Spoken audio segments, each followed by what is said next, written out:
Entramos agora na conversa número 187, e o Gonçalo Elias traz-nos aqui agora um passeiozinho interessante pelas terras do Norte.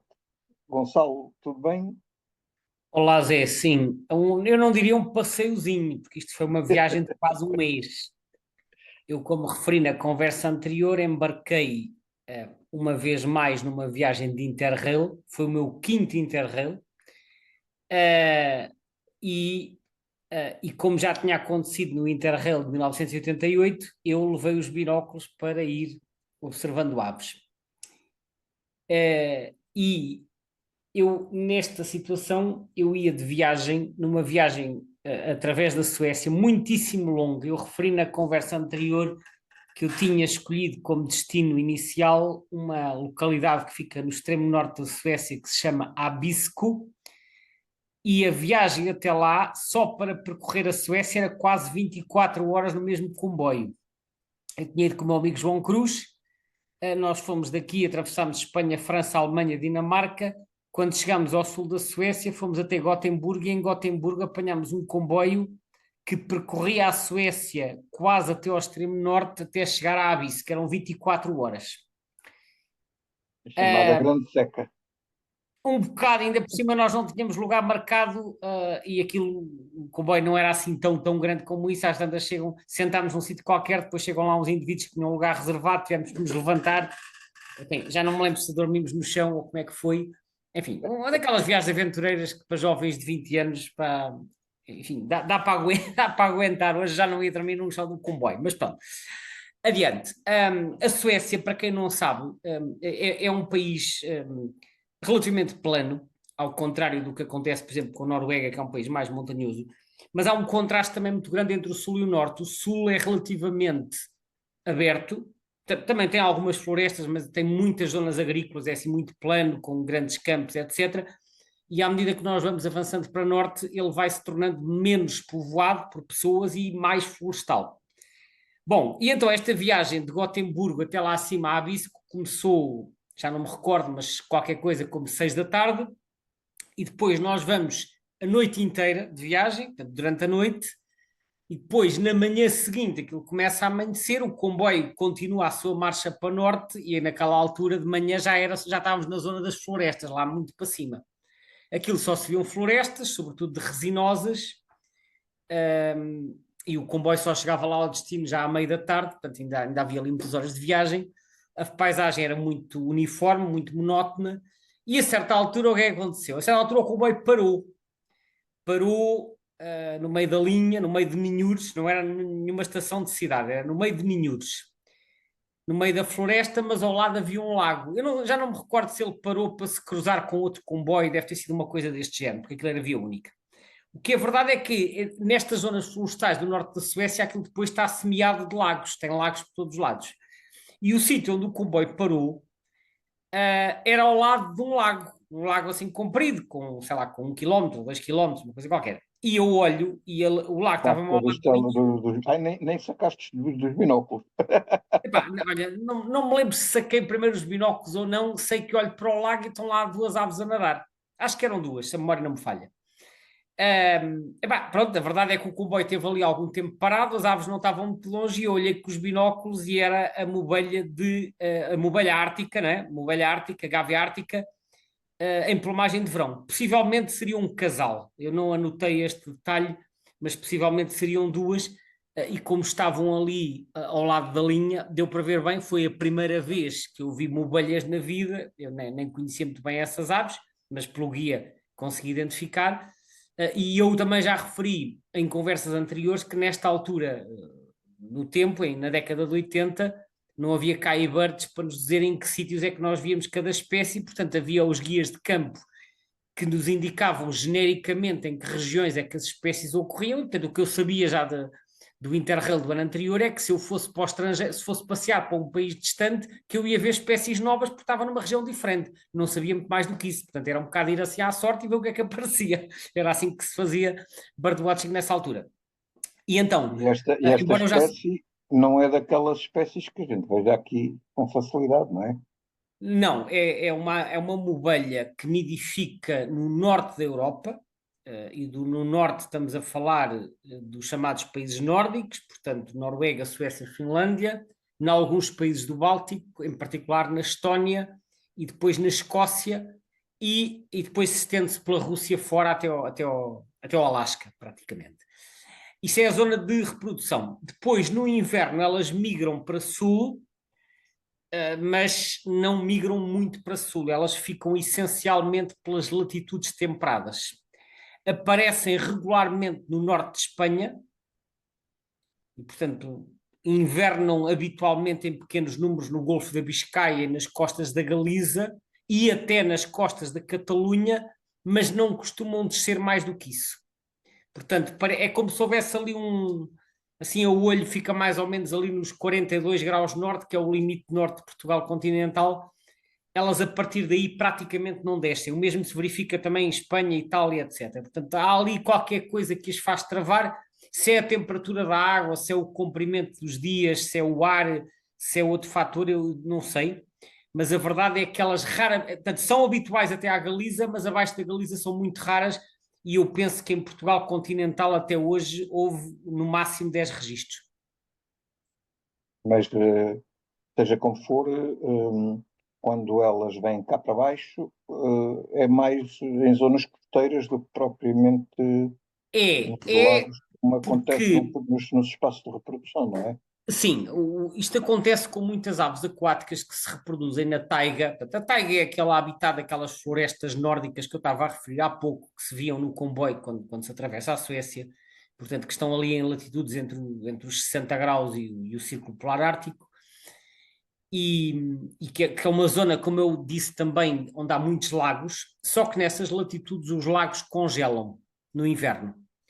E como estas aves se alimentam principalmente de peixe, portanto, elas mergulham para capturar o peixe, elas não podem passar o inverno nesses lagos, porque esses lagos estão congelados, e então elas, além de descerem um bocado em latitude para fugir ao gelo, elas deslocam-se também para a costa, porque mesmo em latitudes temperadas, como por exemplo na Alemanha ou na Polónia, no inverno muitos lagos podem ficar congelados. Então elas vêm para as orlas costeiras da Dinamarca, da Holanda, da França, da Inglaterra, etc., e do norte de Espanha, porque aí o mar aberto não congela facilmente, e aí elas conseguem sobreviver no inverno. Portanto, deslocam-se para a costa. Quando ocasionalmente, porque já aconteceu, há alguma que chega a Portugal, aí as observações também têm sido na costa, e os registros em Espanha também são na costa. São raríssimos os registros no interior de Espanha. Há 3 ou 4, mas são mesmo muito poucos. Em Portugal, os registros conhecidos, que não são muitos, foram exatamente em zonas úmidas costeiras, como a Ria de Aveiro, onde já houve alguns, o estuário do Douro, a Lagoa da Albufeira, a Lagoa de Santo André e o estuário do Sado, principalmente nestas zonas. Portanto, vão para a costa pelas mesmas razões, só que de vez em quando há algum indivíduo que migra um bocadinho mais para sul e que aparece cá, e quando isso acontece, como elas vêm passar o inverno, já aconteceu em diferentes ocasiões, há um indivíduo que aparece cá e depois acaba por passar cá o inverno e fica durante 1 mês, 2 meses ou mais no mesmo sítio, o que permite que depois da ave ser descoberta que haja muita gente que a veja e que a consiga fotografar. Esta espécie tem subespécies. Tem, ela tem, atualmente são consideradas 2 subespécies, mas já foram mais, eu já passo a explicar. Para já, atualmente, é uma espécie que se distribui pelo velho mundo, como eu disse, desde a Escócia até ao extremo oriental da Rússia e entrando ligeiramente no Alasca. Tem a subespécie nominal, que é aquela que ocorre na Europa até uma zona lá mais ou menos no centro da Sibéria, já um bocado para lá, que é no rio Lena, portanto no norte, no norte da Ásia Central, até ao rio Lena, e a uma região chamada Transbaicália, portanto que está para lá do Lago Baikal, e depois tem a Gávea Ártica viridigularis, que vai pelo resto da Rússia, da Sibéria, até ao extremo noroeste do Alasca. Portanto, são 2 subespécies. Só que até há alguns anos ela era considerada conspecífica de uma outra que existe na América do Norte, que é a mobelha do Pacífico, que entretanto foi separada, que é a Gávea pacífica, porque a Gávea pacífica era considerada uma subespécie, que era a Gávea ártica pacífica, e que recentemente foi separada, e essa ocorre principalmente, então, essa é monotípica, ocorre na América do Norte, nidificando no Canadá e no Alasca, e invernando na costa oeste do Canadá, dos Estados Unidos e até um pouco do México, ali na zona da chamada Baixa Califórnia. Ela foi separada em parte porque o principal critério é o facto de haver uma zona de simpatria no nordeste da Sibéria e no oeste do Alasca. Simpatria significa que quando há duas espécies que nidificam, em que há uma sobreposição da área de reprodução, em que elas podem nidificar na mesma área, mas sem haver hibridismo. Ou seja, diz que são simpátricas, tem aqui um R, não é simpáticas, é simpátricas. São simpátricas quando há uma zona de sobreposição. Sem se misturarem, portanto, elas ocorrem as duas na mesma zona, mas elas sabem, por assim dizer, que são espécies diferentes. E o que se verificou é que nessa zona que fica no extremo nordeste da Sibéria e no oeste do Alasca, as duas, portanto, a Gávea ártica e a Gávea pacífica, ocorrem e nidificam simpatricamente sem se misturarem. E isso foi o principal critério para elas serem consideradas espécies distintas, até porque aparentemente as preferências de habitat nessa região também são um bocadinho distintas. Portanto, isto só para explicar que então a Gávea pacífica foi separada não há muitos anos, portanto é uma coisa que tem talvez 20 ou 30 anos, mas que acabou por significar que a mobelha ártica é uma espécie agora só do Velho Mundo e a mobelha do Pacífico é uma espécie do Novo Mundo. Portanto, considerando esta taxonomia atual, sim, temos duas subespécies, então, que é a Gávea ártica e a Gávea ártica viridicularis, que significa de garganta verde ou esverdeada. E já agora, Gávea ártica significa o quê mesmo? Bom, ártica significa que é do Ártico. Não tem muito que saber. O Gávea é aqui uma história bastante interessante. E já agora deixa-me falar um bocadinho da taxonomia, porque isto é um caso, em termos da história da taxonomia, é um caso... Pois, esta não foi sempre Gávea, não é? Não foi sempre Gávea, e quando eu digo que é um caso raro, é porque o nome original dado pelo Linneu foi abandonado, ok? O Linneu foi quem descreveu esta espécie pela primeira vez e descreveu a espécie como Colimbus árticos, ok? Colimbus árticos. Colimbus escreve-se Colymbus. E Colimbus, ou seja, e isto foi a primeira espécie de mobelha que ele descreveu. Foi a Colimbus árticos. E Colimbus é um nome que nós ainda encontramos em diversa bibliografia, quer do século XIX, quer inclusivamente da primeira metade do século XX. Ok? E, portanto, durante muito tempo foi este nome. O nome Gávea aparece muito mais tarde e é criado por um senhor chamado Forster em 1788, e o Gávea pensa-se que é um nome latino que se refere a uma ave marinha não identificada, eventualmente uma espécie de gaivota que nidificaria no meio das rochas. Mas este nome Gávea só aparece então muito mais tarde, em 1788, portanto 30 anos depois, pela mão de um naturalista alemão chamado Johann Reinhold Forster. Ora, portanto, este senhor Forster é que mais tarde sugere este nome Gávea para as mobelhas. Agora, isto levanta-nos aqui uma questão que é: porque entretanto já tinha sido descrito o Colimbus imer, que é a Gavia imer, e a Gavia stellata, que também foi descrita como Colimbus stellatus, né? Portanto, a questão aqui é porque que este nome Colimbus é abandonado, e esta é que é a singularidade.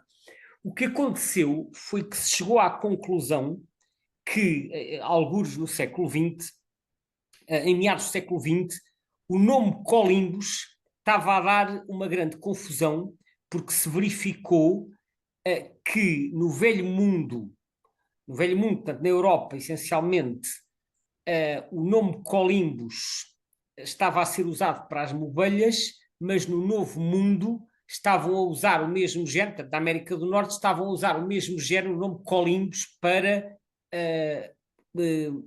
designar os mergulhões. Portanto, o nome estava a ser usado de forma diferente de um e do outro lado do Atlântico. Isto, como calculas, deu origem a uma enorme confusão. E as pessoas não se entendiam. E então, aí entra em cena a Comissão Internacional para a Nomenclatura Zoológica, que é a ICZN, e eles propuseram uma solução para resolver, porque eles, é assim, se eles dissessem que Colimbus era para as mobelhas, os norte-americanos ficavam descontentes. Se eles dissessem que era para os mergulhões, os europeus ficavam descontentes. E então, o que é que eles decidiram? Eles decidiram, vamos abolir, isto foi em 1956, que a Comissão decidiu isto, vamos abolir o nome Colimbus, passa a ser um nome suprimido, e que não volta a ser utilizado, e então as mobelhas passam a ser gávias, que foi o tal nome que depois foi proposto pelo tal Sr. Forster, e os mergulhões passam a ser podiceps, sendo que depois dentro dos podiceps também foram criados outros géneros, como os taquibates, etc. Mas isto foi a forma que eles encontraram, apesar de depois ainda ter havido algumas enfim, algumas dúvidas, etc., mas depois a situação estabilizou com esta alteração. Ou seja, o nome Colimbus foi banido por causa desta confusão que se tinha estabelecido, e então a Gávea passou a ser Gávea ártica, embora mantendo a origem do nome ao Linneu, só que o nome passou a figurar entre parênteses porque o Linneu tinha chamado Colimbus árticos. Portanto, às vezes em livros antigos encontramos o Colimbus árticos, mas fica aqui este esclarecimento que o Colimbus foi banido por decisão da Comissão Internacional para a Nomenclatura Zoológica. Portanto, Gávea, então, como disse, é um nome de uma ave marinha não identificada, e ártica significa que é uma ave das regiões árticas. Portanto, foi assim que o Linneu a descreveu. Esta espécie, em termos de estatuto de conservação, ou de ameaça, neste caso, está como não preocupante, não é? Mas, apesar de tudo, acho que há indícios de uma redução da população. Indícios de? Não percebi. De redução da população. Bom, ela está efetivamente em list concern, portanto, em pouco preocupante, e isto porque a ave é muito abundante, tem uma distribuição muito vasta. Nós temos que ver que os estatutos de ameaça, quando são atribuídos a nível global, têm em conta a situação da distribuição a nível mundial. E, portanto, elas têm uma distribuição muito vasta, que vai pela Rússia fora. A estimativa, segundo a BirdLife International e a Wetlands International, a estimativa de população do mundo andará entre 300 mil e 1 milhão e meio. Portanto, é uma ave muito abundante, sendo que a população nidificante na Europa andará entre os 54 mil e os 88 mil casais. Isto é o que se pensa, mas pela natureza do habitat que elas frequentam, aqueles lagos da taiga, eu penso que o grosso da população mundial estará na Rússia, nomeadamente também na Sibéria. Agora, como dizes, a população está a diminuir, portanto, está em tendência de regressão. Há alguns fatores de ameaça que contribuem para isso. A BirdLife salienta que durante o inverno esta mobelha, que como eu disse vai frequentar as águas costeiras para pescar, ela torna-se especialmente vulnerável aos derrames de petróleo, sobretudo em zonas onde haja muito peixe, em que possa ocorrer um grande número destas mobelhas. E outros fatores são também a perturbação devido à presença de barcos e helicópteros, que também podem causar, podem influenciar a distribuição e que podem também causar a fragmentação do habitat. Portanto, são alguns fatores que estão identificados como sendo fatores de ameaça. No entanto, talvez por ser muito abundante, para já esta espécie não está considerada como ameaçada. Em relação à população europeia, como eu disse, anda aqui entre os 50 mil e os 80 mil casais, pelo menos são os valores que estão atualmente estimados, e eles estão, também já referi, concentrados nos países do norte da Europa, particularmente na Suécia, que tem cerca de 5 mil a 7 mil casais, portanto, aliás eu vi isto pela primeira vez na Suécia. A Finlândia, que também é um país muito rico em lagos, tem 9 mil a 12 mil casais. A Noruega tem menos, tem 1000 a 2500, porque a Noruega, como eu disse, é um país de montanhas, portanto tem menos habitat. E depois 190 a 250 na Escócia, portanto ainda há uma pequena população na Escócia, uma população muito marginal na Lituânia e na Estónia, e depois o grosso da população europeia está então na Rússia, na parte europeia da Rússia, entre 55 mil e 75 mil casais, e depois haverá muitos pela Sibéria fora, como já falamos. Portanto, apesar da tendência a ser descendente, nem todas as espécies que estão a diminuir estão ameaçadas, porque temos que ter em conta o grau de diminuição e a dimensão global da população. Portanto, de qualquer forma, há sempre que vigiar e é importante ir monitorizando para o caso de haver assim uma quebra maior. E depois estas espécies que acabam, em média, eles põem dois ovos, se não me engano, não é? Portanto, qualquer coisa que corra mal, com a postura, é logo uma diferença significativa, não é? Bom, é assim, obviamente que há sempre em termos naturais, há sempre posturas que falham, nomeadamente por predação, não é? E neste E caso também há o caso do alagamento das zonas de nidificação. pode acontecer, obviamente, pode acontecer predação, obviamente, por outras aves ou por mamíferos, mas as aves aprenderam, toda a evolução se deu já em que as aves vão produzindo crias em número suficiente para compensar as perdas e para compensar a mortalidade dos adultos. Claro que quando há fatores antropogénicos, isso é que pode causar o desequilíbrio. Os ninhos, portanto, as posturas podem ter um ovo ou dois ovos, portanto varia, mas normalmente anda entre um ovo e dois ovos. Um dos aspectos que agora estava a referir também, portanto, antropogénico, é um aspecto um bocado sensível, não é? Que é a questão da energia, não é? Cada vez mais as pessoas são ávidas de energia e procuram-se fontes renováveis de energia. Uma das fontes renováveis de energia que anda a ser utilizada em alguns países são as explorações eólicas marítimas e estas também Offshore, não representam, é? pelos Pois. vistos, exatamente, também representam uma, uma ameaça razoável para este tipo de espécies, para este tipo de animal. Eles no Birds of the World, em que eles também referem os fatores de ameaça, eles têm lá vários fatores de ameaça elencados, portanto, para além daquilo que eu já referi da degradação do habitat e dos derrames de petróleo, de crude, há também a captura acidental em redes de pesca,